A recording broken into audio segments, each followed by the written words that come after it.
I think we have finally reached our breaking point. The American Express Platinum Card and the Chase Sapphire Reserve have finally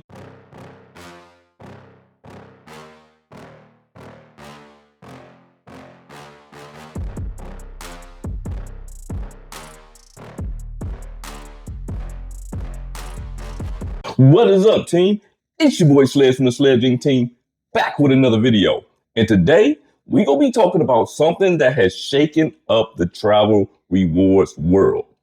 Something that has shaken up things for regular people like me, and it might mean the end of an era for premium travel credit cards.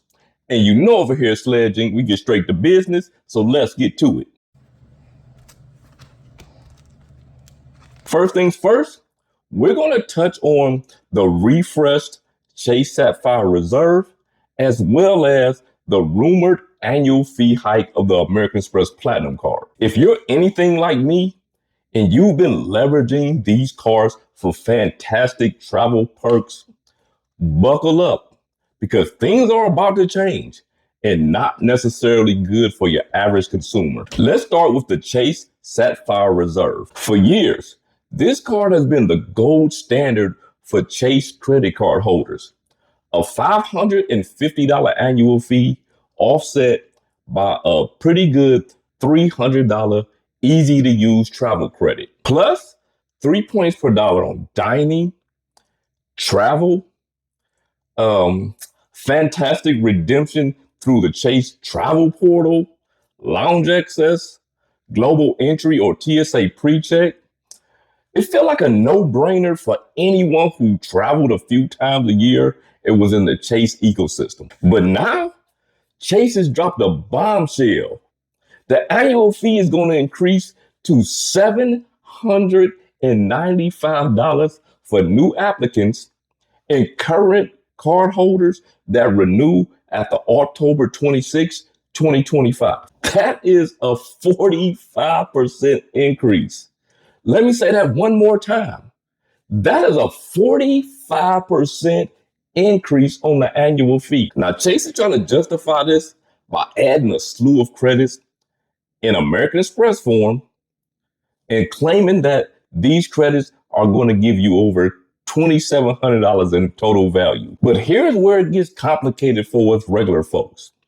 Many of these credits feel like American Express, like a coupon book designed for very specific and often very high spend type of travelers. Now, here are a few of the new credits that come with the refreshed Chase Sapphire Reserve. We're talking about a $500 credit for prepaid reservations for the Edit, which is Chase's luxury hotel program, similar to American Express's fine hotels and resorts. And since we're talking about luxury hotels, these hotels are going to be a bit pricey.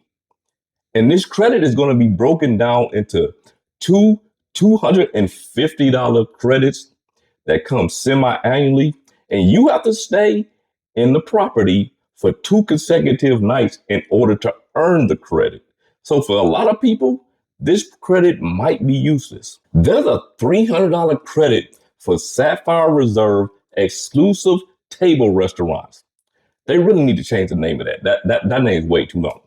But again, if you're not a fine dining connoisseur who visits high-end restaurants, this credit could also become dead money, or it could be money that you're using just to use it because the credit is there. And let's not forget about the smaller, sometimes monthly credits like Apple TV Plus, Apple Music, Peloton, you have a DoorDash credit, and these credits are broken down into small, somewhat restrictive promos, similar to what American Express offers. The 3 points per dollar that you currently get on all general travel is going to be switched to a somewhat convoluted 4x on direct flights and hotels and 8x on travel booked through the Chase travel portal. And although 4 points per dollar and 8 points per dollar do sound nice, you're going to end up getting only 1x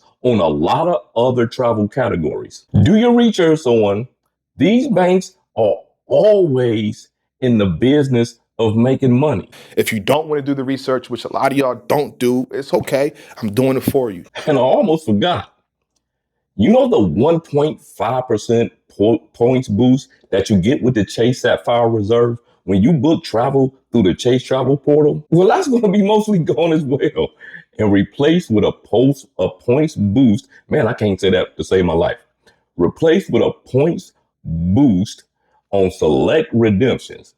Again, on select redemption, meaning that there's going to be less flexibility for a lot of people. And just when we thought we understood this landscape, whispers are growing, and they starting to grow extremely loud about the American Express Platinum card. Amex has a history of annual fee increases, usually accompanied by more statement credits, but for a card that already relies heavily on statement credits, many of which are already niche and require a specific spending pattern, like the Saks Fifth Avenue credit or the Equinox credit, which I don't really know many people who take advantage of. Speaking of the Equinox credit, how much more value can they truly add that will resonate with a broader audience, especially with such a massive fee increase? So what does all of this really mean for the regular person who travels a few times a year, enjoys a nice meal out from time to time, and maybe wants lounge access without feeling like they playing a game of financial whack-a-mole? To keep it real, for a lot of people, the math will not add up anymore. The barrier to enter these premium travel experiences is getting higher and higher. With these cards, American Express and Chase are pretty much actively trying to shed away from the active card user and trend more to a ultra high spender or the business traveler who can naturally use these credits, or for the people who spend enough and don't even care about these credits. Because despite what some of you might think, these cards are not intended for the masses. And even if a lot of people cancel these cards due to the annual fee going up, there are still going to be high spenders who these cards are actually designed for, who apply for and get approved for these cards, or already have them and will continue to make these banks money year over year. I mean, these cards are intended for, and now more exclusively for, the business traveler with an expense account, the true luxury traveler who stays in high-end hotels regardless of the credits, the traveler who values airport lounge access over everything else, or maybe some of you, the hyper-optimized points hobbyist who meticulously tracks every single point to ensure that they break even, which isn't me. I just like to take my cards and spend on them, get the points in the category, and move on. For the average person who just wants a straightforward way to earn travel rewards and enjoy some nice perks without a spreadsheet or trying to track everything in a detailed calendar, like myself, these cards are becoming less and less appealing, and the actual value proposition is eroding. I sound like Chaz Money Minutes or Kiki's Adventures. The value proposition is eroding. Let me stop. Now, does this mean the end of travel rewards? Absolutely not. It just means we as consumers need to be smarter and more strategic than ever. We might see a shift in more mid-tier travel cards, or even focusing on co-branded airline or hotel cards that focus more on direct, tangible benefits, especially for those of you that are loyal to a specific brand. Now, I'm not loyal to any brand, but just for example, for my airline, I'm flying American Airlines more and more. Delta is still my favorite airline and it's still my airline of choice, but I'm flying American much more often. So I have the AA executive card, and that card gives me into lounges. It gives me a discount on rental cars. And going back to the lounges, I can get, and I have gotten 3 people in with me for free. So just as an example, we might need to start looking at the way we do credit cards different. The one size fits all premium travel card that once worked for many people is evolving into a specialized tool for niche audience. So what are your thoughts? Are you an existing American Express Platinum card or ChaseSapphireReserve card holder? And do these changes affect the way you think about going forward with keeping these cards? Are you also feeling priced out of this market? Let me know down in the comments below.